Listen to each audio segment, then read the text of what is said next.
जय हिंद, नमस्कार दोस्तों। मैं अमर जैदी एक बार फिर से आप सबका बहुत स्वागत करती हूँ हमारे आज के कार्यक्रम में। दोस्तों, हम आज बात करने वाले हैं एक बहुत ही सेंसिटिव और एक्सप्लोसिव इशू पर, पाकिस्तान ऑक्यूपाइड जम्मू एंड कश्मीर यानी कि POJK, जहां पर पॉलिटिकल और सिविल जो ग्रुप्स हैं वो ओपनली इंडिपेंडेंस की डिमांड कर रहे हैं। इस तरह के जो हमने एहतजाज या प्रोटेस्ट कहें ये पिछले वर्ष भी देखे थे, लेकिन पाकिस्तान आर्मी और सरकार इनको दबा देती है, शेलिंग और इस तरह की खबरें आती हैं।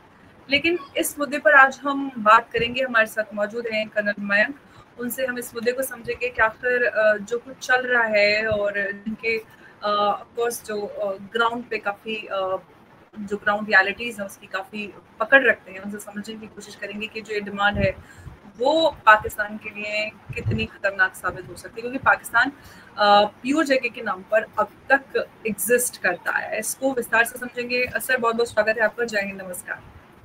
जय हिंद Amar ji, thank you so much. Thank you sir. Sir जी सर, प्लीज जी अमर जी बोलिए प्लीज। जी सर, मैं ये कहना चाह रही थी कि जो POJK में चल रहा है सर, वहाँ के कुछ लीडर्स हैं, कुछ ग्रुप्स हैं, वो ओपनली ये डिमांड कर रहे हैं, अपने हक की बात कर रहे हैं, इंडिपेंडेंस मांग रहे हैं।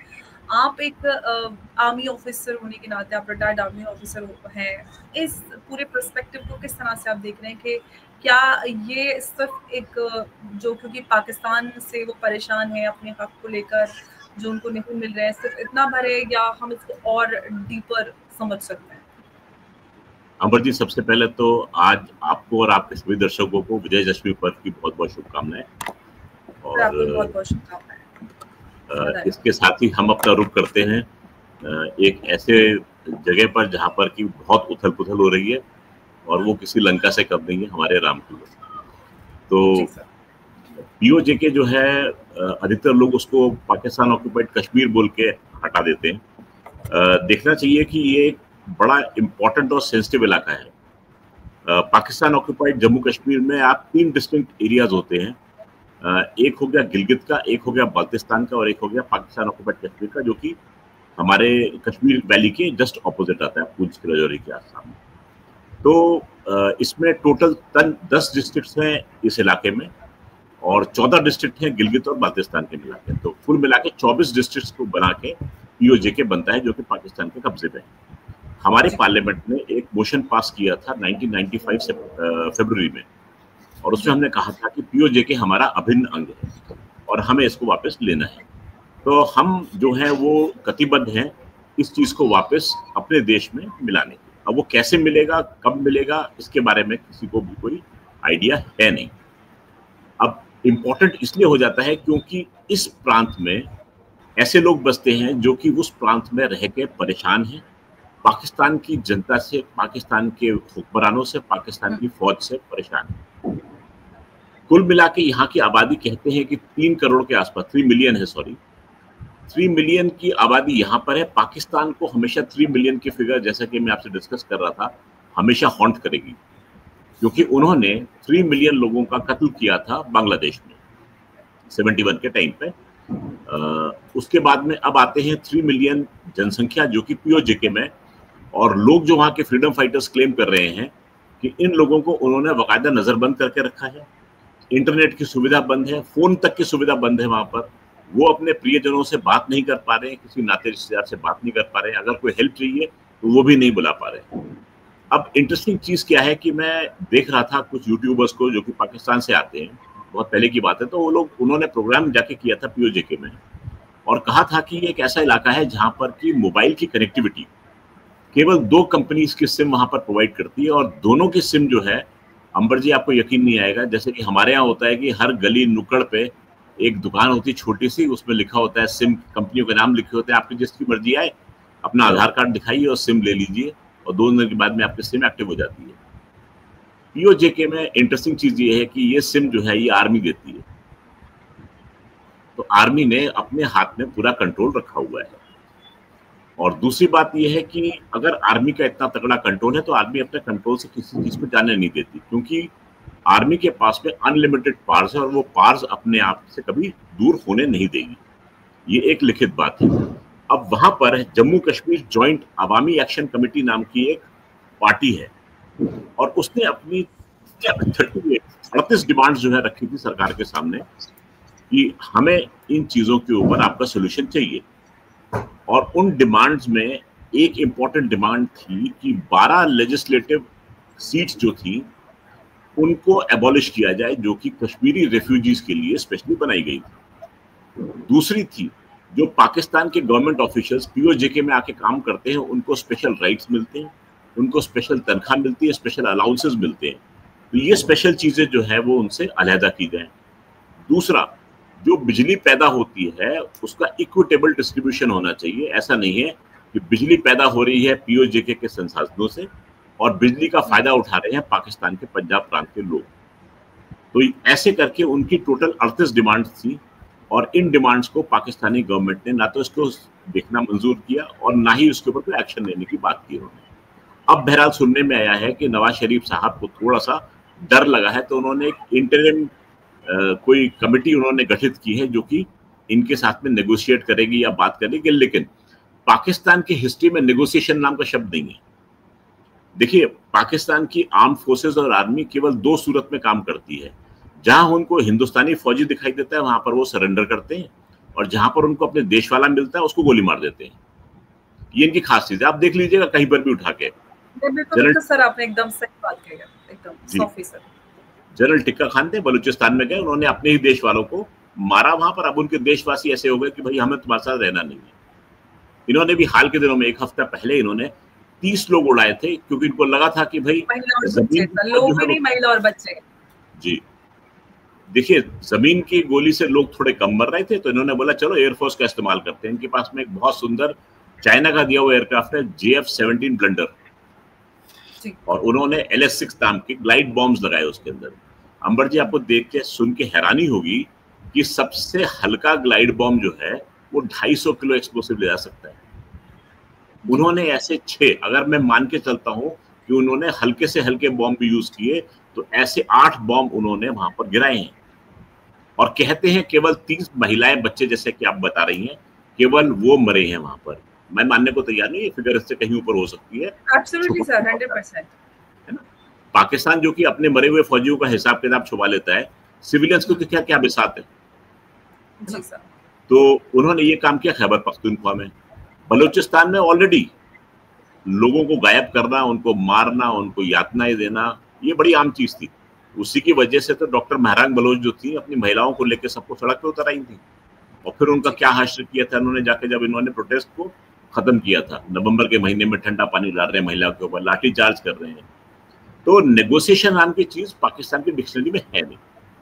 इनका अपना देश वाला है, इनको लगता है कोई गड़बड़ कर रहा है तो एंटी नेशनल है, गोली मार दो सीधे उसको। इनके पास ये सोल्यूशन है। अब ये प्रोटेस्ट जो कि शुरू हुआ था जम्मू कश्मीर जॉइंट अवामी एक्शन कमेटी के लीडरशिप में, ये शुरू हुआ था मुजफ्फराबाद में। इनका एम था कि चक्का जाम करो और हड़ताल करो, स्ट्राइक करो। That was their aim. The aim was very peaceful. But Pakistan की फौज तो पाकिस्तान की फौज है। सुनने में आया उन्होंने रेंजर्स को डिप्लॉय किया, और जब उन्होंने लोगों की भीड़ को देखा तो उन्होंने वहां पर गोली चला दी। मैं सुन रहा था जेनीवा से, पाकिस्तान की एक United Kashmir Peoples National Party है, वहां के रिप्रेजेंटेटिव्स जेनीवा से अपना बयान दे रहे थे कि इन्होंने क्या किया, अपने किराए के टट्टुओं को लगाया और उन्होंने ऑटोमेटिक वेपन से इनके ऊपर फायर खुलाए। तो हालांकि ऑफिशियल सोर्सेज कह रहे हैं 3 डेड और अराउंड 23 इंजर्ड, लेकिन मेरे पास जो रिपोर्ट्स आ रही हैं उसमें इंजर्ड जो है वो कम से कम 200 हैं। क्योंकि जब ऑटोमेटिक वेपन फायर खुलेगा तो ऐसा तो है नहीं कि 10-15 लोग ही इंजर होंगे, इंजर्ड तो सैकड़ों की संख्या में होंगे। तो इंजर्ड की संख्या बहुत ऊंची है, डेड भी काफी ऊंचे हो सकते हैं। लेकिन इस समय पूरा क्लैम्प डाउन है उस इलाके में, खबर जो है वो बाहर नहीं निकल के आ रही है। हालात इस समय बहुत बुरे हैं, और मेरा मानना ये है कि इस समय पाकिस्तान के हाथ से हालात जो है वो निकल चुके हैं। तो जी सर, पाकिस्तान की अगर हम बात करते हैं तो पाकिस्तान ने हिस्टोरिकली सर पीओजेके को एक बफर जोन बना के रखा हुआ है, लेकिन वहां से जो इस तरह की इंडिपेंडेंस की जो डिमांड उठ रही है और बहुत समय से हो रही है, लेकिन पाकिस्तान जो आर्मी है वो जुल्म, तशद्दुद और उन पे शैलेंगे वो सब उनको मारकर जेलों में डालकर वो दबा देता है।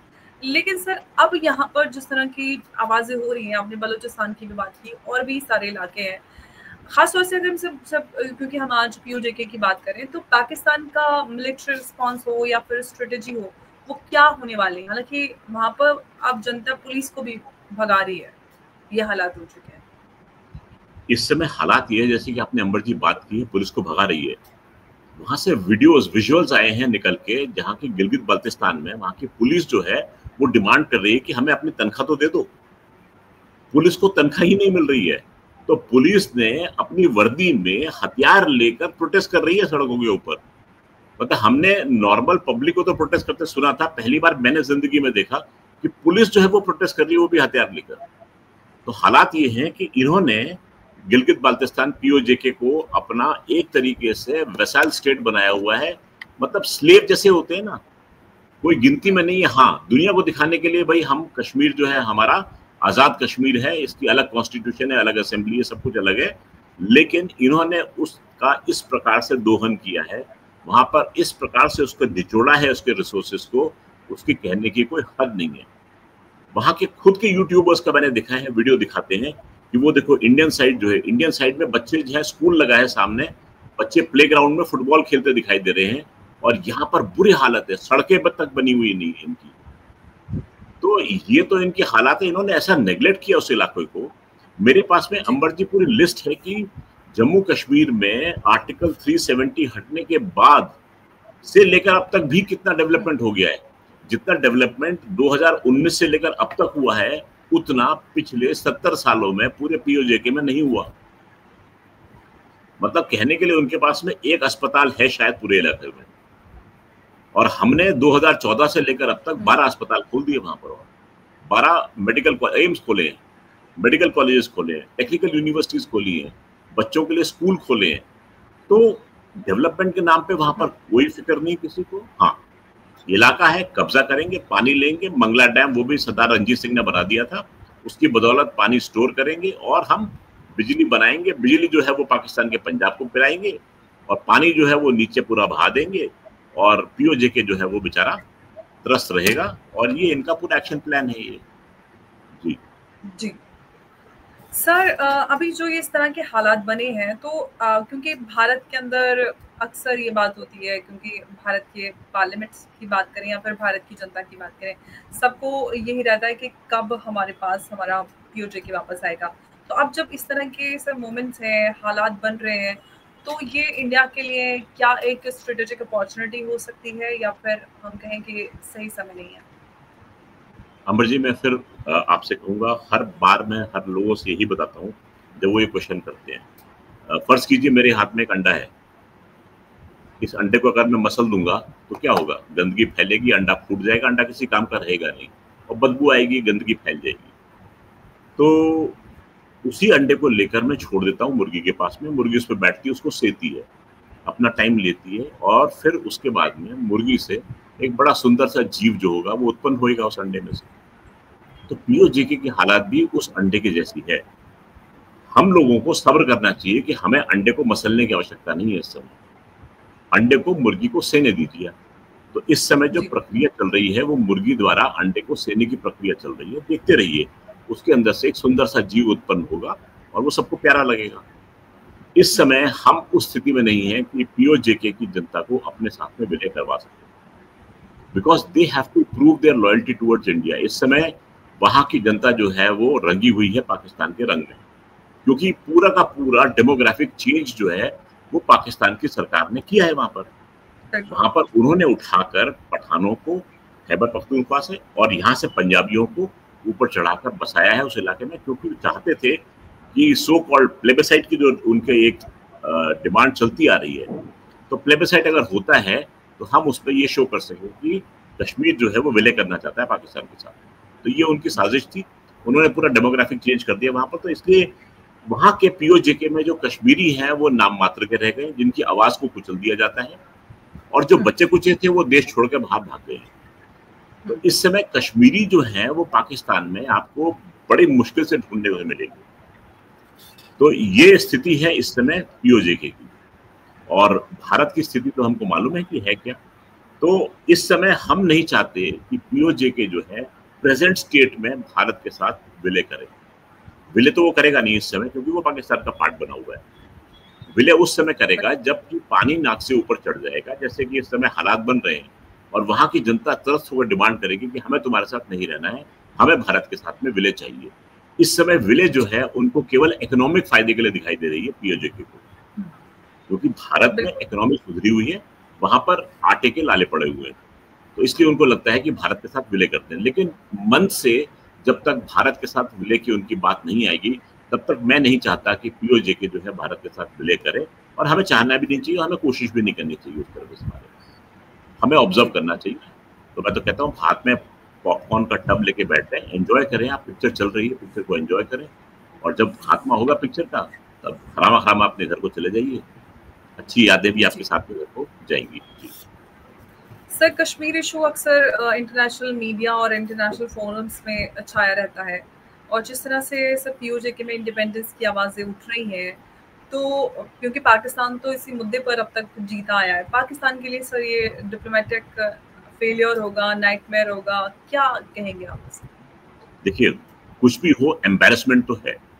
मैं इस समय पढ़ रहा था कि पाकिस्तान इस समय UNHRC, UN human rights commission की 60th बैठक जो है जिनेवा में चल रही है, और उस बैठक में United Kashmir Peoples National Party UK PNP के जो स्पोक्स पर्सन हैं नासिर अजीज खान, उन्होंने अपना पूरा वक्तव्य दिया है, और उन्होंने कहा है कि इस समय पाकिस्तान की 3 मिलियन जनता जो है उसको किसी तरीके से नजरबंद करके रखा गया है।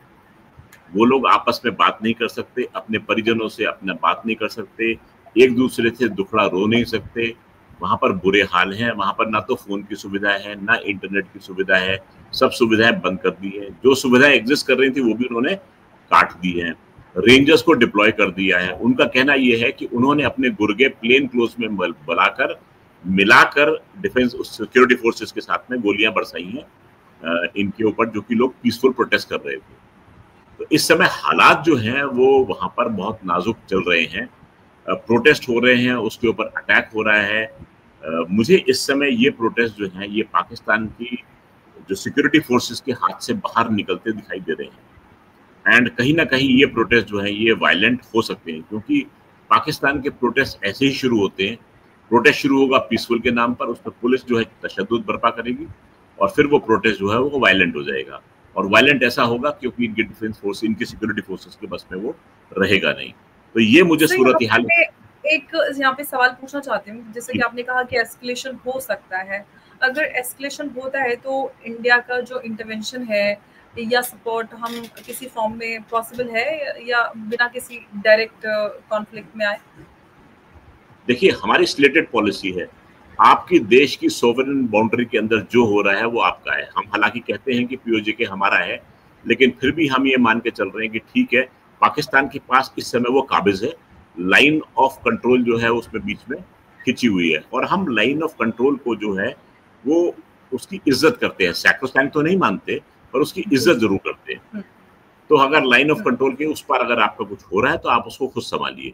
हाँ, हम मॉरली उसका सपोर्ट हम इंटरनेशनल फोरम में जरूर कर सकते हैं, ये जरूर होगा, लेकिन जहां तक किसी तरीके से ओपन सपोर्ट की बात है या बूट्स ऑन ग्राउंड भारतीय सेना वहां पर जाएगी मदद के लिए, ऐसा मुझे कहीं नियर फ्यूचर में तो होता दिखाई नहीं दे रहा है। अंबर जी, आपकी साउंड बंद हो गई है। जी सर, अगर हम सर बात करते हैं इस पीओजे के इंडिपेंडेंस की जो हम बात कर रहे हैं सर, अगर पीओजे के इंडिपेंडेंस उसको मिल जाती है तो जो रीजनल स्टेबिलिटी है और इंडिया पाकिस्तान रिलेशन है उसमें क्या हम बदलाव देखेंगे सर? अंबर जी, इस समय पीओजे को इंडिपेंडेंटली सरवाइव करना जो है वो बहुत मुश्किल है। अगर हाइपोथेटिकली पीओजे के इंडिपेंडेंट हो जाता है तो एक वो लैंडलॉक कंट्री बन के रह जाएगा, और लैंडलॉक कंट्री इन दो पावर्स के बीच में सरवाइव करना जो है वो मुझे काफी मुश्किल नजर आता है। तो जिस तरीके से डिमांड वहां से उठ रही है, वो डिमांड उनकी एक तरीके से दबे छिपे जाती है कि हमें वापस कश्मीर का एक अभिन्न अंग बनना है। ये डिमांड उनकी धीरे धीरे बढ़ रही है। अभी फिलहाल वो इकोनॉमिक लेवल पे चल रही है, उनको दिखता है कि डेवलपमेंट जो है वो भारत की तरफ अच्छा है, इसलिए हमारा यहाँ फायदा है, इसलिए हमें यहाँ जाना चाहिए। लेकिन जब मानसिक तौर पर वो तैयार हो जाते हैं कि हमें भारत के साथ विलय करना है, तभी भारत को अपने गेट्स उनके लिए खोलने चाहिए, ऐसा मेरा मानना है। और इम्पॉर्टेंट चीज ये है कि क्या ये खाली पीओजे के आएगा या गिलगित बाल्टिस्तान भी आएगा। अगर गिलगित बाल्टिस्तान भी आता है तो उसके बीच में से काराकोरम हाईवे और उसमें सीपेक का जो मेन आर्टरी जो है वो पास हो रही है। शक्सकाम वैली का जो एरिया है वो आपने चाइना को वहां पर ऑलरेडी दे चुके हो, उसका क्या होगा? तो ये कई डायनेमिक्स हैं जो कि प्ले में आएंगे। यहाँ पर सोल्यूशन जो है वो इंडिया और पाकिस्तान के बाद में चाइना तक भी होके जाएगा, क्योंकि चाइना शक्सगाम वैली के ऊपर और अपना एसेट जो कि इनका पास होता है गिलगित बाल्टिस्तान के थ्रू, उसको इतनी आसानी से छोड़ना नहीं चाहेगा। तो कहीं ना कहीं एक स्टेक होल्डर बनकर चाइना भी इस कॉन्फ्लिक्ट में बीच में आएगा, किसी भी सूरत में आएगा। अब ये भी हो सकता है कि चाइना जो है ऑलरेडी नेगोशिएट कर रहा हो पीस इंडिया के साथ में।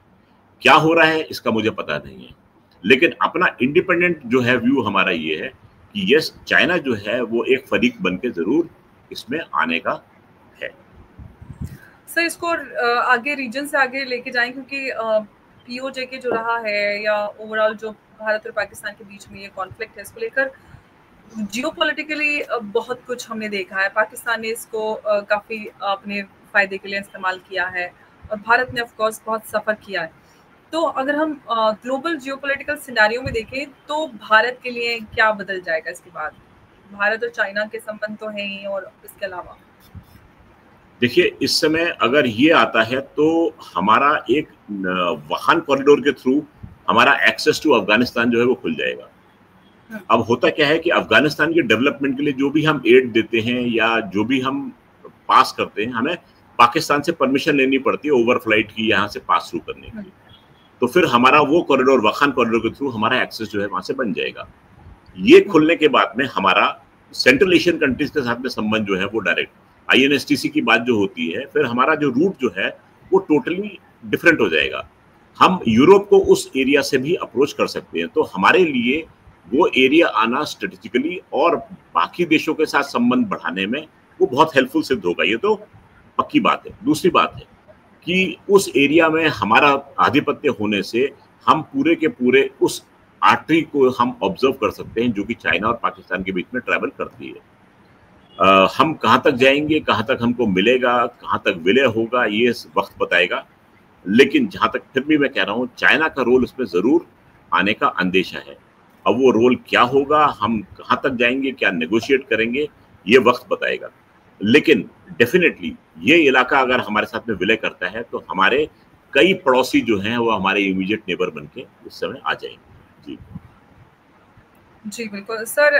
खबरें तो ये भी हैं कि बहुत सारे एक्सपर्ट्स ये भी कहते हैं कि भारत और चाइना के बीच में ऐसा भी मुमकिन है कि चाइना ताइवान और भारत पीओजे को लेकर दोनों आपस में सेटलमेंट कर लें और पाकिस्तान दूर से देखता रह जाए। ऐसा भी हो सकता है क्या सर? अंबर जी, इंटरनेशनल जियोपॉलिटिक्स में सब कुछ संभव है। अगर दो जर्मनी बीच की दीवार को गिराकर मिल सकते हैं, दो वियतनाम मिल सकते हैं, तो भारत और चीन जो है वो क्यों नहीं नेगोशिएटिंग टेबल पर आ सकते। फॉर ऑल यू नो की नेगोशिएशन चल भी रहे होंगे। आपने समय देखे होंगे, ओवरचर्स जो है चाइना के भारत के लिए बहुत सॉफ्ट हुए हैं। सडनली चाइना आपको रेयर अर्थ एलिमेंट्स की बात कर रहा है, फर्टिलाइजर पे उसने आपका बैन हटा दिया है। उसने बोला 0% टैरिफ लगेगा फर्टिलाइजर के ऊपर। आपने दवाइयों के लिए बोल दिया उसने कि रॉ मटेरियल जो है उस पर कोई टैरिफ नहीं लगेगा।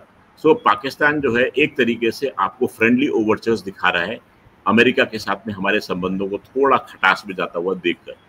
लेकिन ओवरटली तो ये है कि अमेरिका के साथ संबंध शायद खराब हो रहे थे, चाइना दिखा रहा है। यू नेवर नो, नेगोशिएशंस कुछ और चल रहे हो, पर्दे के पीछे कुछ भी चल सकता है, इसका हमें इल्म नहीं होगा। लेकिन जब भी आएगा हमारे पास में सुखद समाचार जरूर आएगा, क्योंकि मैं मानता हूं कि हमारी डिप्लोमेसी और हमारी पॉलिटी जो है वो बड़े स्ट्रॉन्ग पेडेस्टल से बात करती है। तो इस समय इंडिया का फ्यूचर मुझे ब्राइट दिखाई दे रहा है। पाकिस्तान एक थॉट के रूप में जरूर एग्जिस्ट कर रहा है एज अ नेशन, तो I won't consider it to be a nation, क्योंकि उसके हालात ऐसे हैं कि उनके अपना चीफ जो है वो अपने नेशन को दो रोटी के ऊपर बेचकर आ सकता है, तो फिर उस देश में कुछ भी हो सकता है। आपको ध्यान होगा उनकी बेगम साहिबा को 22 अगस्त को सिटीजनशिप ग्रांट हो गई यूएसए की, और जी, और नवाज शरीफ साहब जो है बड़े फ्रैंटिक चक्कर लगा रहे हैं वेस्टर्न कंट्रीज के। क्यों? क्योंकि अभी सऊदीया के साथ में डील हुई है उनकी, वहां से पैसे आएंगे और उन पैसों को कहीं ना कहीं तो पार्क करना पड़ेगा। तो आसिम मुनीर साहब की बेगम उनको हेल्प करेंगी और यहाँ पर नवाज शरीफ साहब अपने चक्कर लगा रहे हैं। तो ये सब दुनिया देख रही है और क्या, फिर हम देख के मुस्कुराते हैं, ऐसे पॉडकास्ट करते हैं पाकिस्तान की जनता बेचारे उनको चूरन दे देते हैं कि हिंदुस्तान तुम्हारा दुश्मन है और ये हिंदू बनिया है, ये तुम्हारे को हमेशा लूटेगा, परेशान करेगा, तुम इससे लड़ते रहो। तो हालात इस समय यही है। और एक नैरेटिव ये भी लगा देते हैं साथ में कि हमने राफेल गिरा दिए, हमने ये कर दिया, उनकी जनता बेचारी खुश हो जाती है, अरे अच्छा हमने तो ऐसा कर दिया। उनका वो प्लेयर था हारिस राउफ, वो बेचारा क्रिकेट फील्ड पे भी हवाई जहाज उड़ा रहा था, मतलब इनके दिमाग से वो चीज उतरी नहीं थी। तो ये पागलपन के क्रिकेट तक भी जा रहा था, फिर बेचारे वहां पिट गए और फिर मुंह की खाई। और इनके वो क्या थे, मोहसिन नकवी साहब, मतलब उनका होम मिनिस्टर जो है ट्रॉफी और मेडल लेके भाग गए, बताइए, ट्रॉफी लेके भाग गए। तो मैंने तो उसमें लिखा था भैया इसको बेच के ही जरूर आटा खरीद लेगा ये, इसीलिए लेके भागा है। तो ये तो इनके मिनिस्टर हैं। तो क्या कहा जाए इसके बारे में सर? जिस हमने हाइपोथेटिकल अभी, मतलब ये हाइपोथेटिकल का ये हकीकत भी हो सकती है, लेकिन जिस हम एक सिनेरियो की बात कर रहे हैं, इसमें सर पाकिस्तान की रेलेवेंस क्या रह जाएगी? क्या पाकिस्तान की जो बाल्कनाइजेशन की बात पिछले कुछ सालों से होती आई थी कि ये ऐसा लगता था कि ये दूर का सपना है कि होगा कभी जाके, लेकिन अभी तो सर बहुत नजदीक नजर आता है। आपको लगता है कि बस फिर उसके बाद वो प्रोसेस एकदम स्पीड अप हो जाएगा? देखिए अंबर जी, बहुत लोग अपना टाइम फ्रेम दे रहे हैं। मैंने अपना टाइम फ्रेम जो निर्धारित किया है वो है 5 to 10 years, क्योंकि किसी भी कंट्री को टूटने में थोड़ा वक्त लगता है। पहले तो उनको एक थ्रेशोल्ड लिमिट तक लाना पड़ता है उनकी सेपरेट एंटिटी बनने के लिए। अब बलूचिस्तान में आपको पता है कि हालात खराब है, बलोच लड़ाके जो हैं वो इनको बख्श नहीं रहे हैं, वो पिन पॉइंट टारगेट लेकर इनकी आर्मी पर, एफसी पर, फ्रंटियर कॉन्स्टेबलरी पर, सब पर अटैक कर रहे हैं। लेकिन इस समय बलोच के पास में वो शक्ति नहीं है कि वो अलग देश इस समय इनको निकाल सके। उसके लिए उनको पाकिस्तानी आर्मी की माइट को झेलना पड़ेगा। कुछ भी कहिए, देखिए मरा हुआ सांप होता है, उसमें भी थोड़ा सा विष रह जाता है। तो इस समय हालात पाकिस्तान की ये हैं कि आर्मी जो है उसका मोरल डाउन है, लेकिन फिर भी थोड़ी बहुत तो फोर्स है ही। वो उसको फोर्स को हटाकर आपने अपने इलाके पे आधिपत्य करना। दूसरा, बलोच जनसंख्या जो है वो इतनी नहीं है कि इतने बड़े इलाके को, 44% पाकिस्तान का जो है बलूचिस्तान है। तो उस पर आधिपत्य करने के लिए आपको अपने सोल्जर्स को अपने बॉर्डर्स पे भी तो लगाना पड़ेगा उनके प्रोटेक्शन के लिए, अगर आपने इंडिपेंडेंट कंट्री ले भी ली तो ये काफी चीज है देखने वाली है कि कब तक फ्रक्टिफाई होगा। खैबर पख्तूनख्वा में अपनी प्रॉब्लम है और वो लोग भी अपने आप को अफगानिस्तान का पार्ट मानते हैं, पाकिस्तान का पार्ट नहीं मानते हैं। सिंधु देश जो कि वहां प्रेजेंट सिंध प्रांत है उनका, वो चाहता है कि वो अलग होकर पाकिस्तान से, भारत से विलय कर ले। ये उनकी सोच चल रही है। अच्छा, बचा पाकिस्तान का पंजाब प्रांत। दुनिया कहती है पंजाब प्रांत अकेला रह जाएगा, मैं कहता हूँ पंजाब प्रांत में भी डिवीजन है। जो सदर्न पार्ट है पंजाब का, सराइकी बोलता है, वो इलाका जो है टोटली नेग्लेक्टेड फील करता है नॉर्दर्न पंजाब से। तो पाकिस्तान का नॉर्दर्न पंजाब जो है वो एक पोर्शन फाइनली रह जाएगा मेरे ख्याल से अगले 10 साल के बाद में, क्योंकि गिलगित बाल्टिस्तान का आपको पता ही है कि क्या होने वाला है, पीओजेके का क्या हो जाएगा। बाकी पूरे देश का हमने एनालिसिस कर लिया इस समय। तो ये मुझे सूरत हाल नजर आ रहे हैं पाकिस्तान के, लेकिन टाइम लगेगा 5 से 10 साल के बीच में ये टाइम फ्रेम जो है ये मुमकिन है। जी अम्बर। तो सर ये कह सकते हैं कि अगले 10 सालों में दुनिया को इस आतंकिस्तान से निजात मिल जाएगी और नॉर्दर्न पंजाब की आपने बात की, वो एक लैंडलॉक एक छोटा सा हिस्सा बन के रह जाएगा।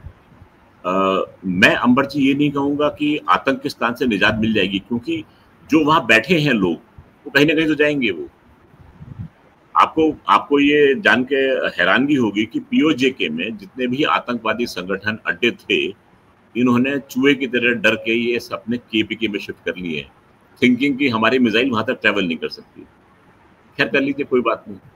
आपको कहाँ तक भागेंगे। आपको ध्यान होगा कि 22 अप्रैल की घटना के बाद में मोदी जी ने मुंगेर में ये कहा था कि आतंकी और उनके आका दुनिया के किसी भी कोने में छिपे हैं, उन्हें मिट्टी में मिलाया जाएगा। तो भारत का प्रधानमंत्री कभी हल्की बात नहीं करता, ये इनको जान लेना चाहिए। तो ये दुनिया के किस कोने में जाके छुपोगे कि जहां ये सुरक्षित हो पाए। मुझे तो ऐसा कोई कोना नजर नहीं आता कि जहां पर ये सुरक्षित रह पाएंगे। लेकिन जब ये बाल्कनाइजेशन होगा तो ये लोग कहीं ना कहीं तो बसेंगे जाकर।